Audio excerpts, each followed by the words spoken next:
Warner Bros. Super Smash Bros. Style game is coming back. Apple accidentally kicks off a pricing war. Music videos come to a music streaming service. Teen Titans heading to the big screen again. And it could be sooner than we think that we can make our very own AI generated videos. This and a whole lot more taking over the headlines of the past 7 days. I'm Jason Grewal, and this is The Fresh Wire, Special Edition.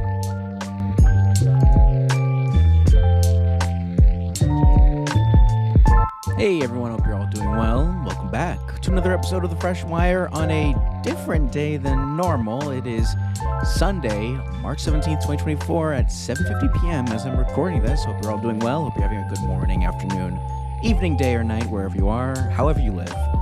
Really appreciate you tuning in. And thank you all for watching the previous episode. I noticed a lot of plays on the previous one. Again, I deeply appreciate that. So, I understand that I normally publish on Fridays, but I was on vacation this past weekend and I got home just a few hours ago in time so I could release an episode on the Sunday. Don't worry, the expectation is I will release episodes on Fridays as normal, right back into it next week. But this one's going to be a little shorter than usual. I'm a bit out of my element, as some may say, from having a great vacation overall. Got to see Fall Out Boy in Orlando. They were great. They were really good. And yeah, but I'm back and we're gonna do the episode. Not a whole lot. I mean, a whole lot has happened, but not a ton of news.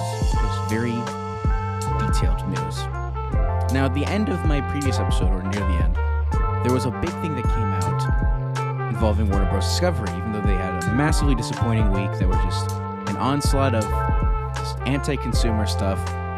They, I guess, tried to combat all of it by saying, oh, by the way, Multiverses is actually coming back, and we're going to tease it. So it came in right in the nick of time for my previous episode, but they since released a sort of big, full-on trailer, hyping things up, revealing that their game engine is being revamped to be on Unreal Engine 5, that there's going to be improved netcode, improved gameplay, graphics, and a launch date, which, in my opinion, is obviously very disappointing. When the game was, the open beta was shut down in summer last year, 2023, they said it was going to come back early 2024. When I think of early, I think of maybe the first quarter, maybe early second quarter. I don't think May 28th, which is the official launch, the full launch of free-to-play Multiverses. All the characters look like they're coming back. No new characters at least were hinted about it. But yeah, after everything that the games division by Warner Bros. Is going through, where games being published under Adult Swim Games are seemingly disappearing outside of Duck Game, it seems. The developer actually owns the rights to Duck Game and will continue to update it on their own terms. Good for them. And yeah, I mean, I liked Multiverses when it came out. I was a huge fan for the first few months, and then Overwatch 2 released, so I just got right into that. But for those first few months, I played it with my friends online, grinded the heck out of it. I liked the Battle Pass. I even bought the Battle Pass the first season. I think it was the first season. Maybe I'm almost certain it was the first one. And it was good. So they're confirming it'll be on Xbox, PlayStation, PC again. And yeah, I mean, I'm excited to play it when it comes back late May. Just sucks that it has to be so long from now, especially because it was already seemed like there was going to be a bit of a tease coming soon when Multiverses started appearing on McDonald's boxes, I think a few months ago internationally, and just recently it started popping up even in my local McDonald's. So, huge deal. Figured something may have fell through when they tried to early 2024, McDonald's promotions and whatnot, you would expect that they're planned so far in advance. So definitely some slip-ups, some internal delays. Early 2024 became May 28th, and, well, it's coming back. At least it wasn't canceled. I hope I didn't just jinx it. Now, something that actually really sucks that it happened, at least on the surface, X-Men 97, which is an upcoming Disney Plus show based on the original X-Men animated series show, which aired from 92 to 97, with several voice actors from the original show returning, Well, the creator of the show was fired by Marvel Studios, according to the Hollywood Reporter. And DeMaio has previously worked with Marvel, having produced and wrote for Moon Knight, and his experience is not nothing. He worked on The Witcher and even a Star Trek show. No one was willing to comment on it, at least as of a few days ago. And yeah, so big situation. Big situation. If more comes out of it, I will let you guys know. But I do plan to see X-Men 97 when it releases on Disney Plus, and it looks pretty good. People are hyped up. A bit of a big blemish in that situation, but if there's an update in the next week, I'll let you guys know. Now, I said in my intro, Apple and a pricing war. That's usually very uncommon, I'll say. Sales involving Apple products just are very, very rare. But in recent months, Apple has stopped selling their M1 MacBook Air, as they're introducing the M3 model, and they have the M2 for a cheaper amount. The M2 is no longer around. However, that doesn't mean units have just completely disappeared. Something as capable as the M1 MacBook Air, even though it has the paltry 8 gigabytes of RAM, while Apple has stopped selling it, that doesn't mean third-party retailers have. I guess it's not as enforced as iPhones, when I guess if an older iPhone model is no longer sold by Apple, you do not see those around anymore, as far as I know. You really don't. I guess that didn't happen with the MacBook Air. So somehow, when we weren't noticing, Walmart and Best Buy just entered a crazy bidding war in a way to get as many people as possible to purchase them. It's not known if these are going to be restocked or not. When I checked Walmart, they were still in stock. Best Buy was not, at least not locally. So remember, 8 gigabytes of RAM, 256 gigabytes of storage, but these originally sold for $1,000, $999. Well, Walmart dropped theirs Friday to $700, and then later Friday, Best Buy dropped theirs to $650, which, keep in mind, when you buy open box at Best Buy, that also traditionally lowers in price as well. So that's crazy. I saw it for a little more than $600 if you're lucky for the open box and it's in stock in your local area. Unfortunately for me, only the refurbished model is available, and that's a little more than $700. I have no interest in buying this. My Razer Blade is more than okay for the foreseeable future, and I'm not a Mac person anyway. But this is a pretty big deal if you've been shopping around for a laptop that you need for a few years. This is, $650. Yeah, the RAM is by far the biggest problem. But considering there's still a lot of base model MacBooks that Apple is selling that are just anything below the Pro models, not MacBook Pro, but the M3 Pro models, I think they all start at 8 gigabytes of RAM. So the expectation is Apple knows they're going to have to support that little amount of RAM for a very long time. So realistically, I don't see the MacBook Air being discontinued because of the RAM. The M1 processor, keeping in mind, was released in 2020 or so, at least this model. So it's a few years old, and an Ars Technica article from not too long ago said that the average lifespan of a MacBook or Mac is 6 to 7 years in terms of full updates. I don't remember if that includes security updates, but keep that in mind. If it's for a few years, actually a pretty crazy deal. I would definitely, if you're going to buy one, obviously look at what Best Buy may have in your local area, because theirs is the lower price, $650. If 700 is okay with you and Best Buy doesn't have it, then there you go. I mean, it's a different design, slightly different design, older, of course. And this is lower than even recent discounts where it went down to as low as $750. This is just straight up one of the best sales ever for this laptop, and probably the last one it's ever going to get before it enters the used market for good. If you have been interested in a laptop like that, I had a friend that bought that from, I think, a Windows laptop. That was his first MacBook, and it's good. It was snappy, it was fast, it was responsive back in 2020. Don't know how it is now, but it was Apple's first big attempt at their own silicon for Macs. So Spotify, you would know as a streaming, music streaming. You've got that weird video that may be a full screen video that plays a few seconds here or there. Well, the company announced a few days ago that they're adding support for music videos. The audio streaming service describing the feature as a, quote, beta with a limited catalog available as of today, a few days, in 11 different markets. Artists that were mentioned that are supported include Ed Sheeran, Doja Cat, Ice Spice, and Spotify's global head of consumer experience told TechCrunch Spotify's full music video catalog will eventually include, quote, thousands of songs. So it's not currently available in the United States, UK, Germany, Italy. Some other countries are available, but these markets were chosen, quote, based on a number of criteria, including market size and the availability of local content support. They're saying this video feature is on iOS, Android, and even TV devices, which is pretty cool. Of course, you need a premium subscription.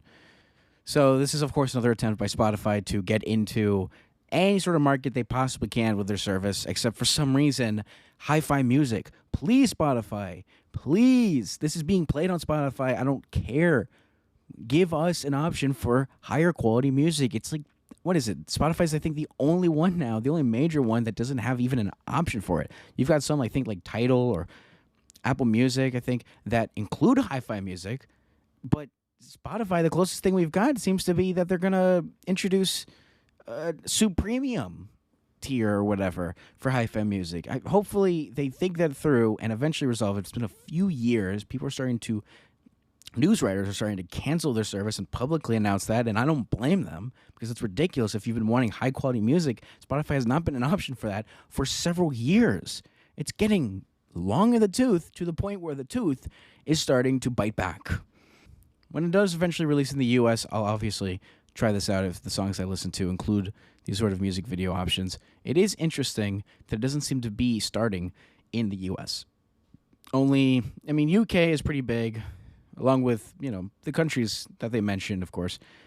But, the U.S., it's I don't know, pretty big market to miss, but I guess they're just continuing to talk with artists in the hopes that maybe the artists, rather, can start getting paid more. Will that happen? It's not April Fool's Day just yet. Sony has released a new update that was actually a beta for a while, and it has finally released, including improved DualSense controller audio and screen sharing. You can even now adjust the power indicator brightness with this latest update. Updates for consoles are a pretty big deal. Xbox seems to be very normal, nothing crazy. There's actually always a bunch of updates that come out, but Sony seems to take their time a little bit more and they're spread out a bit. And then when there's a major update, there's a major update. One of the big things, keeping in mind this was a beta for a while, even I had it installed, so I can vouch for some of these. Sony is updating the firmware on their controllers, specifically the DualSense and DualSense Edge, to improve the output volume of in-game sounds and voice chat. I think even when the beta released, they actually had to tell people when they're installing it, or before they do, to prepare for the controller to actually sound a little louder on the current audio setting. Microphones have also been improved thanks to what they say is a new machine learning model that cancels out background noise like button presses.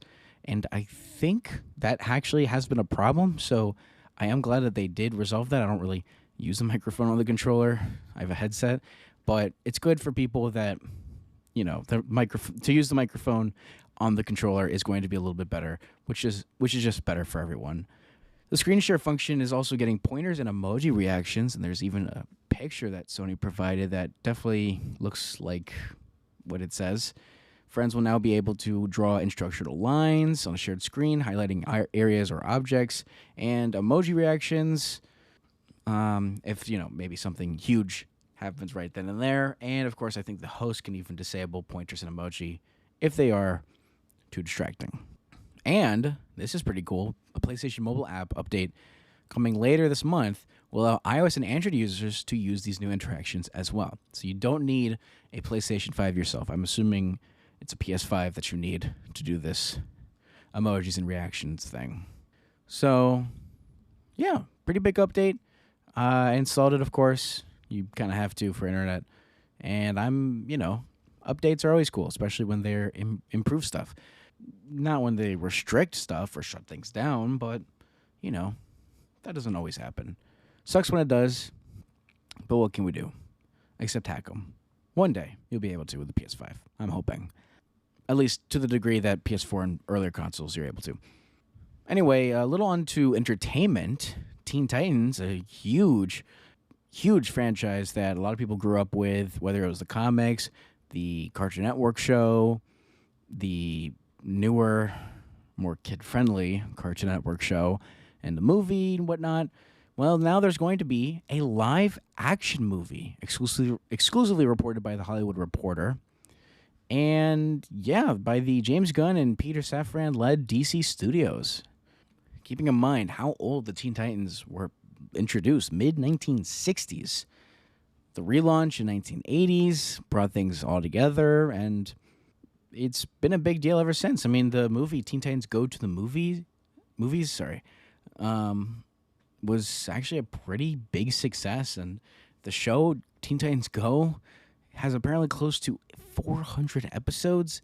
I think it's the longest lasting Cartoon Network show ever. I might be wrong.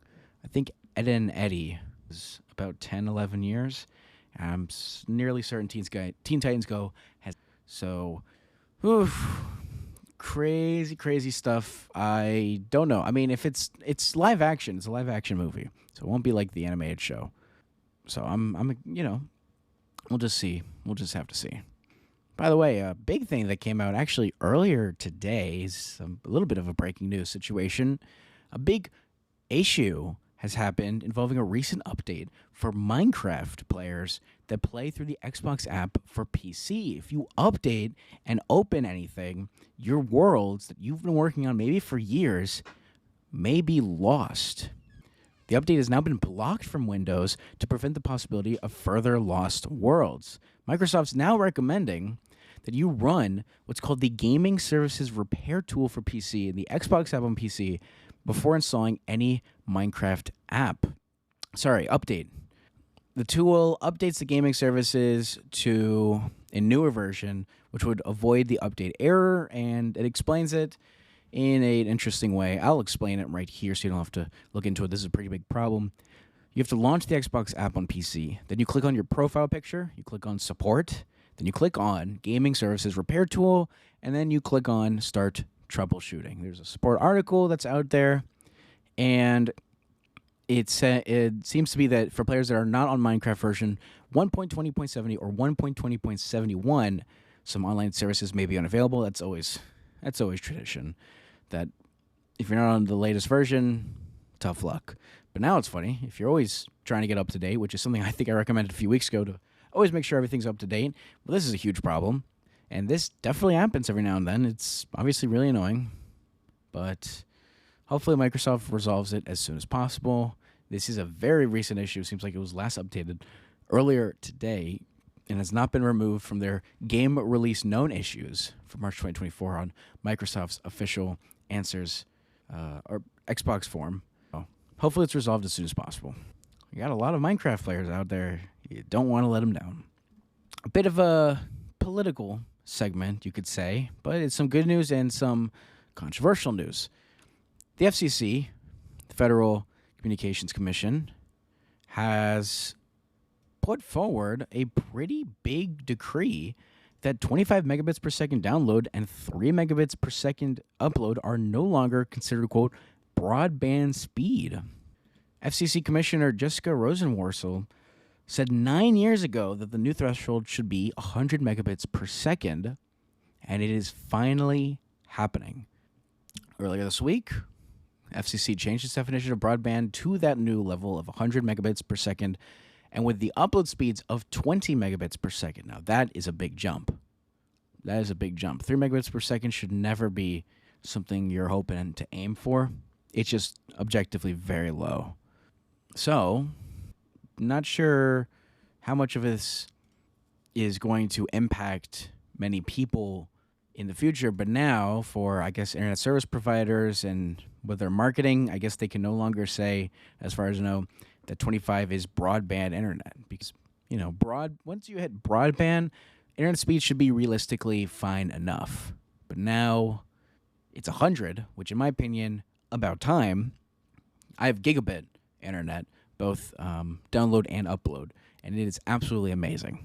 Fast internet, or at least internet that's more than usable, should always be something you're aiming for, and I'm just glad that finally something has been done about that. That's my opinion. But here's something that's a bit controversial that I think I have to mention if I'm so into technology and everything surrounding it. Well, the House of Representatives in the United States Congress has been putting forward a lot of controversial decisions, putting forward as bills, whether they're passed by party lines between Republicans and Democrats, and some things that are very bipartisan. And one thing that was maybe to some more bipartisan than many expected was a bill that could ban TikTok, the app, the massive social media platform that has an estimated 170 million Americans using it. And it's a pretty big deal. I mean, there was a pop-up that happened for a lot of people saying, no, tell your representatives, you can't let this go through. And, well, it went through with a very bipartisan, more than 2/3 of a majority to move forward to now the U.S. Senate. President Joe Biden earlier last week said that if the bill was put to his desk, he would sign it into law. As of now, it is unclear if the United States Senate will put forward the bill. They could easily receive the bill and never talk about it, effectively killing the bill. And of course, the whole spiel with the bill itself is the fact that a Chinese company technically owns TikTok, the parent being ByteDance, and the theoretical situation that it could be the algorithm could be manipulated, the algorithm could be changed around, and with the 2024 election coming up, it's of course always going to be a bit of a concern. It seemed to be very partisan, and then bipartisan, and then partisan, and now very bipartisan, as clearly seen here. And for the sake of political situation, I am someone that uses TikTok, and it is, considering the TikTok pop-up itself saying that this will lead to a ban, and I read somewhere the Chinese government has indicated they would not let TikTok be sold off from ByteDance. So it makes sense that TikTok is saying this is a ban. It's not could be or possibly be, it is a ban. Because what's going to happen is if President Joe Biden signs this, I think it's like 4 to 5 months that ByteDance will have to sell off the company to whoever is willing to buy it. There's a lot of different purchasers that are openly saying they're down to it. I remember in 2020, I think Microsoft attempted to buy out TikTok when the former president threatened to ban the app through his own means. Ironically enough, the former president is now saying he's actually arguing against the ban, but I won't go further than that. This is not something I personally think, in my opinion, the U.S. Congress should be focusing on. I think there's a lot of other problems that they should be focusing on, but that is just my opinion. Of course, you should always do your own research when you look into a whole lot of these topics. Politics is always going to be controversial, no matter how bipartisan it is. Keep in mind, about 50 or so Congress people did vote against this, saying among reasons of, this would suppress freedom of speech. This is not an issue they should be focusing on. This is not how you're supposed to do it. If you want to regulate social media, this isn't how you start. Makes a whole lot of sense. So it's, I don't know what's going to happen with this. All I know is, because of how popular TikTok is, if this is to go forward, you could definitely see a situation where TikTok or representatives of TikTok could start telling their people, the users, the 170 million Americans, hey, maybe not vote for the person that supported this. And funny enough, there's actually, I think his name is Representative Jeff Jackson. He's a North Carolina representative, and he has been, I think he's still, after everything, the number one most followed congressperson on TikTok. He lost a bunch of followers in recent days because he ended up, even though he has been a massive, massive person on TikTok, he actually voted in support of banning a or rather this bill that could lead to a ban of TikTok. Now, he did mention a video on x/twitter.com, ironically, I guess not TikTok, that his rationale was, quote, I don't think TikTok is going to be banned. If the bill passes in the Senate, I don't think TikTok is going to be banned, unquote. Then he said, quote, TikTok will be sold for billions of dollars and will continue to operate, unquote. That's why he thinks that's the likeliest scenario, saying, it would no longer be owned and potentially controlled by an adversarial country. Sorry if I said that wrong. Now, of course, TikTok users entering the comments on his recent post saying how much of a hypocrite he is and that without, quote, one irate viewer saying, quote, without TikTok, you're nothing. Another saying sellout, a lot of capital letters. So obviously pretty big situation that he's been so on TikTok, knowing the likelihood that the Chinese government, which has, I think, the final say, could just easily say, we will not let TikTok be sold off, which I'm almost certain is what would happen. And that would be a huge blow to TikTok and to a lot of people that use the service. Not only that, but even though the Chinese government, for a lot of people, is just an entity you can't trust, or you shouldn't trust, again, for a lot of people, that, in my opinion, I'm not so certain that anyone in the U.S. would suddenly become someone trustworthy enough to own TikTok either. It again, 170 million, that's about half of the country that uses TikTok, along with the other hundreds of millions across the world that use it. It's a huge app. It's one of the most successful social media platforms ever. Whoever owns it is going to have a massive control over a lot of people in a way of, the algorithm and social media. The value of the app, in my opinion, is extraordinary.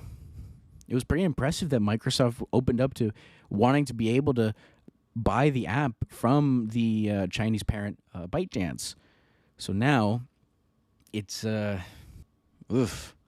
Also, April last year, Jeff Jackson actually told the Washington Post he'd vote for legislation banning TikTok, quote, as a last resort, unquote, though he'd prefer that ByteDance sell the app so he and his constituents can keep using it. This was April last year, where there was actually a pretty huge push to restricting or banning TikTok, even though I think the TikTok CEO last year spoke in front of House Representatives or some committee. And I do know that there was some racism thrown around, but, not from the CEO. But I guess now it's just not take any risk and just push it forward. Push it all the way through right to the U.S. Senate in the hopes that they even consider looking at it. In my opinion, this is not the way to go, and I hope the U.S. Senate does not look at it, or at least rejects it. Because of how bipartisan this was in the U.S. House, I don't think they would reject it if they put it to a vote. So whatever the majority leader ends up deciding could decide the fate of TikTok itself. And that's all I'll say about that. By the way, a little bit of a big leak, possibly leak, is from InsiderGaming.com, and it talks about Sony's upcoming PlayStation 5 Pro. There were a bunch of specs that were leaked earlier this week, and this source can apparently confirm, this news outlet, that they are real and that it's tentatively still targeting a holiday release later this year. It's anonymous sources, so how much can you believe that? But what the leaked documents confirming, quote unquote, that the PS5 will render about PS5 Pro will render about 45% faster, 2 to 3 times the amount of ray tracing, 4 times in some cases, a whopping 33.5 teraflops. For context, the PS5 is around, I think, 9 to 10, and the Xbox Series X, its closest competitor, is 12 teraflops. That's a lot of teraflops. Something called PlayStation Spectral Super Resolution Scaling. So from what I read, that's equivalent to the sort of temporal super resolution things called that on PC they're called deep learning super sampling, DLSS, and I think FSR, Fidelity X Super Resolution by AMD, and how they're trying to make gameplay look nicer, smoother, whatever. Also, this bullet point: support for resolutions up to 8K is planned for future SDK version. Can we all agree that if the PlayStation 5 does not support 8K in any version, that we should, as a community, take some sort of action. Every single box, I'm not sure about the new model, but every single box, including mine from day one, said right on the box 8K support, and that I think it would eventually come out. But it said 8K right on the box, 8K support, and technically that's true because of HDMI 2.1, which supports either 4K at a high refresh rate for smoother, more competitive gameplay, or 8K at a normal frame rate for traditional single player, maybe multiplayer gaming. 8K has not been supported at all, even in games that I think could easily push their resolution to beyond 4K if possible. Now, of course, I don't have a 8K display anywhere near me, and they're still not exactly cheap to many people, including me, but it's pretty ridiculous that it's still not available. Like, come on. Also, what they call is a custom machine learning architecture and an AI accelerator supporting a lot of 67 teraflops of 16.4. I don't want to really explain what that is, but that just means it's going to be very capable in AI. Yeah. So now keep in mind, the current date for the PS5 Pro, according to these leaked documents, is a tentative holiday 2024 release, but the date could be changed, as I found this out recently, even though it was announced last month. I should have mentioned this. But apparently Sony said in their in a recent earnings call that they have no plans to launch any major first-party titles on the PlayStation 5 until at least after March next year, because they say the fiscal year, which ends around at the end of March 2025. So that's pretty crazy considering a big update to God of War, Ragnarok, and Spider-Man 2 just released a few months ago, and now those seem like the last big titles that will be on PlayStation 5 for a while. So, I don't know. I do not know one bit. All I know is if it comes out anytime soon or ever, I will probably buy it. Because that and the whatever Nintendo makes next, I'm very excited for. I'm certain they're going to be huge improvements. The PS5 currently is still pretty good. Suits my needs more than enough. But the PS5 Pro, I'm certain, will be extraordinarily amazing. And as long as it's at a price point that I can understand, I'll probably cop it day one or close to it. Same for whatever is after the Nintendo Switch. Nintendo Switch Attach, one survey said, or just Nintendo Switch 2. Come on, Nintendo. Be a little sane about this. So that's the main meat and potatoes for this podcast. Now, of course, Futurology, I normally focus on the things that could scare us or impress us and could impact our lives for the rest of our lives. But I kind of want to change it up a bit for this one and focus on AI. I didn't really talk about AI much in this episode. I wanted to condense it into the Futurology section because AI inherently will affect us in very deep ways. So a little bit of a very intriguing update involving something I talked about a few weeks back.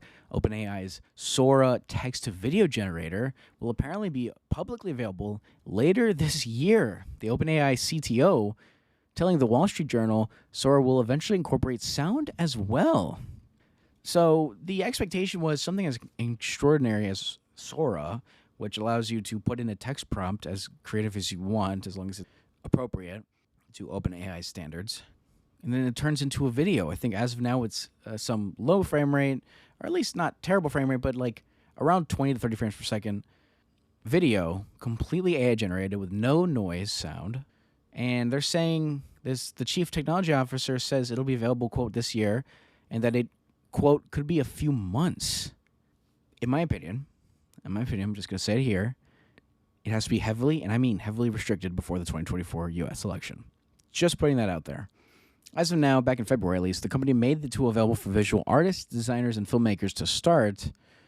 But if you can see on online platforms, including x/twitter.com, Sora-generated videos have started to pop up more and more. The CTO also says that they have plans to, quote, eventually incorporate audio, the potential, which would make scenes even more realistic. I would love to know how that works. If it could not only create something as amazing as a fully AI-generated video that actually doesn't look bad at a glance, but also audio to go with it, that could make things very concerning to say the least. They're going to need to watermark TF out of it. I'll just say that. I don't know how far this will go. But again, I hope it's heavily, and I mean heavily restricted until at least after November. Please. Sincerely. And speaking of AI, a few days ago, the EU, European Union, AI Act has passed.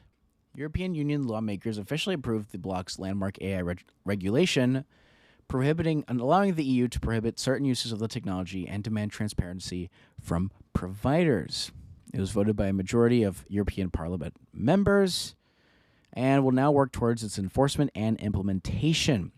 It's been hotly discussed since 2021, where some of its strictest regulations, such as a proposed total ban on biometric systems for mass public surveillance, which was, of course, a much bigger deal back then, but they were softened by last-minute compromises. It could take years for some of these rules to be enforced because AI is a huge deal. If it was 2021, I can imagine it would have been much, and I mean much easier to enforce. ChatGPT did not exist in its revolutionary form until, I think, December 2022. So, oof. The legal language is still awaiting final approval sometime possibly next month. And the AI Act will officially come to force 20 days after it's published in the official journal, anticipated to be May or June this year. There's timelines for everything. I don't know. I support, as I've said in previous episodes, I support some sort of regulation for artificial intelligence. Because if you don't put any restrictions on it, it can grow and grow and grow with no restriction, no regulation, no concern or questioning on how far it's going to go, and that is a obviously massive problem. So I don't know how far it'll go. It's one of the most extraordinary things that I think has ever been made, these sort of large language models running ChatGPT, Microsoft Copilot, Google's Gemini, formerly Bard, and other chatbots that are at least somewhat functional. So not the one on x/twitter.com. But it's, it's always going to be controversial, but man, it's extraordinary. It just sucks that, it scraped all this data. It just came out of nowhere, just exploded. Even a year and almost a year and a half later, we still haven't really put any real regulation. I know in the U.S., President Joe Biden has put forward executive orders to control it, but a lot of countries haven't done a whole lot. It's very annoying, personally, because you got to wonder how far AI will go, and if it goes too far in the eyes of some, if it hasn't already, instead of a push for regulation, it could be a push for a ban. And then you have these companies that are worth billions of dollars because of AI just suddenly cease to exist. Like, what's the point that there's no turning back if we haven't hit it already? Also, it seems that this AI Act does not retroactively regulate existing models or apps. So ChatGPT 4 in its current form will not be regulated with this. But let's say ChatGPT 4.5 or GPT-5 or Meta's Llama model, future versions of it, future versions of Gemini, will need to take into account transparency requirements. But it does show, at least the European Union cares enough about the growth of AI to actually do something about it. And that'll be it for me for this episode of The Fresh Wire. Thank you all for tuning in one last time. I really appreciate it. I will, like I said, this was a one-time thing, hopefully, to do it on Sunday, at least until further notice. I will go back to doing them Friday next week, next Friday. So stick around. Again, always check back on previous episodes, for my latest commentary and opinions and, an archive of sorts for previous crazy news articles. And always go to thefreshwire.com for a bit of a summary on the episodes and maybe, hopefully, when I have the time to do news articles from scratch. But until then, thank you all for tuning in one last time. I really appreciate it. That'll be it for me. I'll catch you all around in the next one. Until then, take care of yourselves and have a gosh darn good one. Have a good night, good morning, good evening, afternoon, day, wherever you are, however you live. See you around.